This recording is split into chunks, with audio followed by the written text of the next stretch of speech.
Hi learners, it's glad to see you in Krishna's space. Today is the day 36 of our 300 days DSA series. So it's time for our today's problem. Let's understand it. So today's problem is twosome, and here we have given an array of integer called nums and an integer target, and we have to return indices of two numbers such that they add up to target. And it is also saying we may assume that each input would have exactly one solution and we may not use the same element twice. Also it is saying that we can return the answer in any order. So now let's get into the examples to understand it more clearly. In example 1, as we can see, we have given an array of integer and a target as 9. And in the output you can see they have returned 0 and 1. Because at 0 and 1 we can see 2 and 7 are available, which is giving 9 after adding up. Same in example 2, you can see we have a target 6 and the output is 1 and 2 because 2 and 4 are giving us 6. Same in example 3 as well. So now let's understand how I actually approach this problem.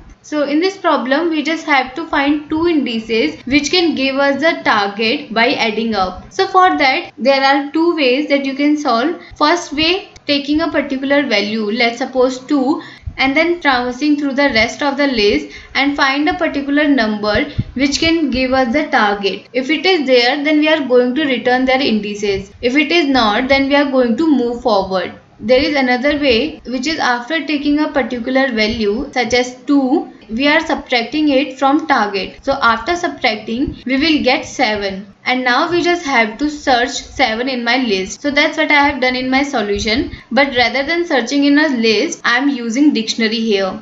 As you can see, the first line of code is making an empty dictionary. Thereafter I have run a loop. In that loop first I am getting the remaining, in which the value will be target minus nums of I, that means the value at ith index. Thereafter I am checking if my remaining is in dictionary or not. If it is in dictionary, then the value of my remaining and the value of I will going to be returned. But if it is not, then the value at the ith index going to be add up into dictionary as a key, and its value will be the value of I. So now let's understand it by taking the example 2. So in the first run, the remaining will be 6 minus 3, which is 3. And we can see it is not in a dictionary. So in my dictionary, 3 and 0 will going to be add up. After that, my remaining will be 6 minus 2, which is 4, and it is also not in dictionary. So in my dictionary 2 and 1 will going to be add up. In the next run I will get 6 minus 4, which is 2,